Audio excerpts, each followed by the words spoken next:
اگر درد داری با مالک دردها به میان بگذار، با رب. و کن من الساجدین، سجده کن، ما را بخوان، شکایت خود را به سوی رب و مولا بکن. وقت به طایف می روند رسول الله صلی الله علیه و سلم را با سنگ و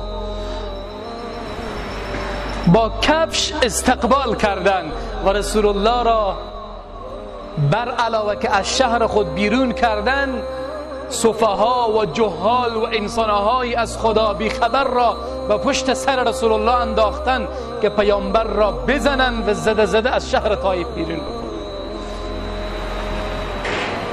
وجود مبارک زخمی می شود. اون رحمت للعالمین.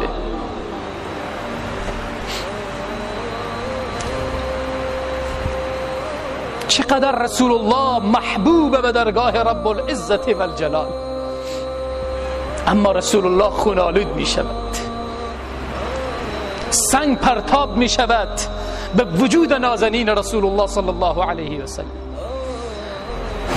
بعد از اینکه بدن مبارک خونالود می شود و زخمی می شود، سنگها از هر طرف به طرف رسول الله پرتاب می شود، کفشها پرتاب می شود، خسته می شود، مانده می شود، به سوی الله دست بلند می کند، به شکایت خود را به سوی رب و مولایش می گوید اللهم اشکو الیک ضعف قوتی. سبحان الله. ای رب، من از ناتوانیم به تو شکایت می کنم، من از این که ناتوانم، از این که زخمیم، وجود من زخم فرا گرفته، من به تو شکایت می کنم.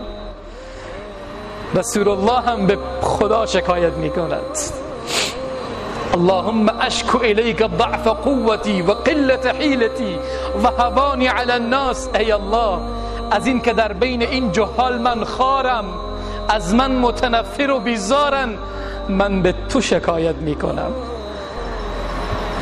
انت ارحم الراحمین، تو ارحم الراحمینی. انت رب المستضعفین، تو رب ضعیفا و فقرایی. من با تمام فقر و بیچارگیم تو را فریاد میزنم. انت ربی، تو رب منی، تو مولای منی، تو خالق منی. الی من تکلنی، مرا به کی می سپاری ای رب؟ اللهم انی اشکو الیک، به سوی تو شکایت می کنم. همه ما باید به سوی خدا شکایت بکنیم.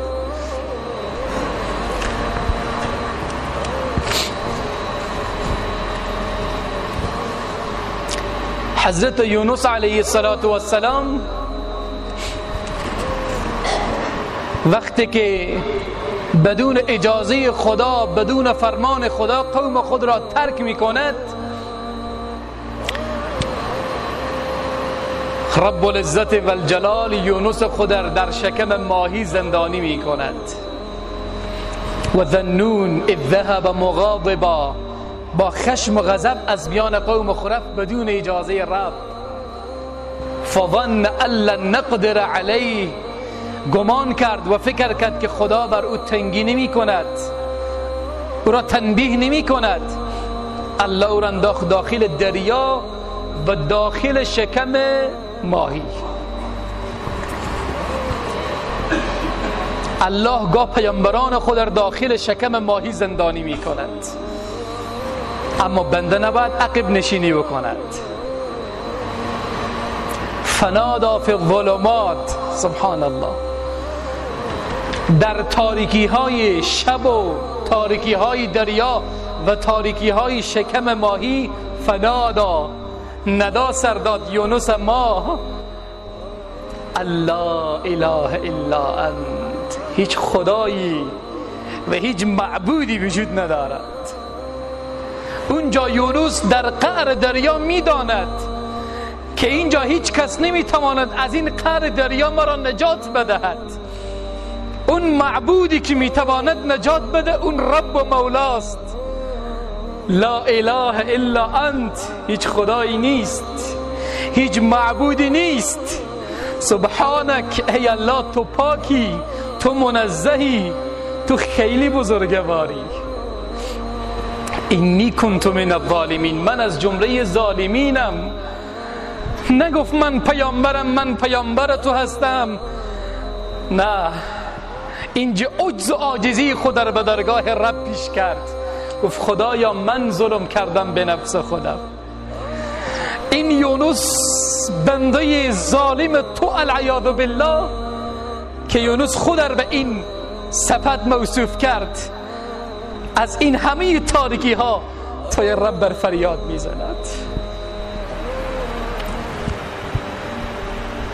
و خداوند به شکایت یونس خود گوش داد. حتی از شکم ماهی هم فریاد میره بالا، الله گوش میدهد. در تفسیر نور و فروزان به نقل از تفسیر در المنصور میگه وقتی یونس این بنده خدا شکایت را به سوی رب العزت و الجلال کرد،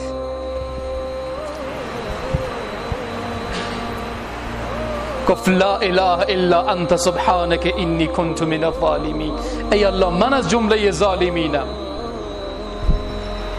این صدای یونس رفت به زیر عرش رب العزت و الجلال. ملائکه گفتن خدایا ای رب العزت و الجلال، صدای یک شخص آشنایی از سرزمین غریبی می آید، هیتر فریاد می زند.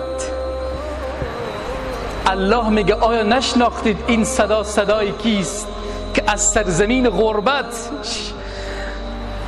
شکم ماهی، جایی که هیچ کسی دیگری نیست، اما یونس به رب العزت و الجلال امید دارد که حتی خدا رب و مولا میتواند از این تنگنای شکم ماهی مرا نجات بدهد. ناامید نمی شود.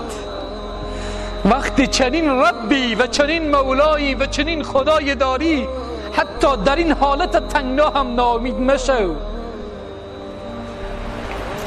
شما نمی شناسید این صدا صدای کیست که از سرزمین غربت رب بر فریاد می زند؟ نه یا رب، صدای آشنایی دارد اما نمی دانیم که این صدا از اون سرزمین غربت که تو را فریاد می زند صدای کیست. از قعر دریا صدا میره به عرش رحمان. این که دست خود بنده بالا میکند با کمال تواضع و فروتنی الله الله میگوید، این الله الله میره به عرش رب العزت و الجلال و اونجا میره آسمان، عرش رحمان. صدای تو مبارکه. این بنده کیست که الله الله میگه بس صدای لا اله الا انت سبحانک، خدایا تو بزرگی، عظمت رب العزت و الجلال رو از دل شکم ماهی و از درون دریا میگه سبحانک، تو خیلی بزرگی، تو خیلی بالایی، تو خیلی با عظمتی. هیچ کس دیگر نیست. زندان شکم ماهی از این همه چغوری ها فریاد الله را میده. خدا این بنده ای تو کیست که طور صدا میکند، صدایت میه به عرش، میگه لا اله الا انت، هیچ ذاتی نیست، هیچ معبودی نیست، هیچ خالقی نیست، هیچ ربی نیست. من در تنگنای شکم ماهی قرار گرفتم، هیچ راهی برای نجات این بنده خدا یونس نیست مگر این که توسل بجویم به رب العزت و الجلال. اون خدا میتواند حتی در اعماق مشکلات و غمها هم باشی، فریاد رب بر بزنی، اون میتواند تو را نجات بدهد. الله به ملائکه میگه این صدای یونس من است، صدای بنده من است. یونس پیامبر و نبی من، اون سرزمین غربت شکم ماهی است که از اونجا رب خود فریاد میزند. ملائکه میگن خدایا، ای رب و ای مولا، یونس بنده شاکر؟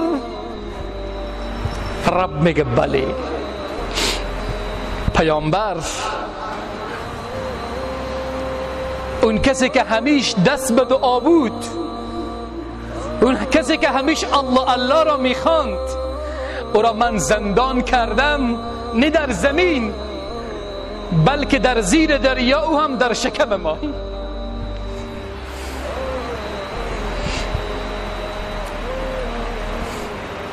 کی میتواند از الله بپرسد چرا چنین و چنان کردی؟ مالک و خالق و رازق هرچه بخواهد آن کند. کسی از رب نمیتواند پرسان بکند. فقط یک چیز الله خیلی دوست داره، عجز و ناتوانی بندگان. ملائکه گفتن خدایا، بنده ای که در حالت صحتمندی تو را خواند، آیا او را نجات نمیدهی؟ الله میگه من او را نجات میدهم. خداوند به ماهی دستور میده که بنده هم یونس را در جای امن و امان قرار بده. گاه باید با رب و مولایت التماس بکنی و دعا بکنی و از رب و مولا بخواهی.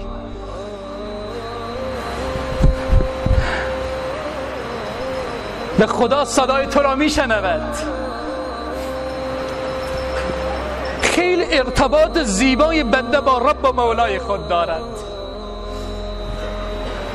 اگر رب العزت والجلال مصیبتی و یا مریضی به سوی تو فرستاد، باز هم رب خود را فراموش نکن. ارتباط جانانه با رب العزت والجلال برقرار بکن. از الله بخواه رب العزت والجلال یونسی که از اعماق دریا نجات داد. میفرماید و کذالک ننجی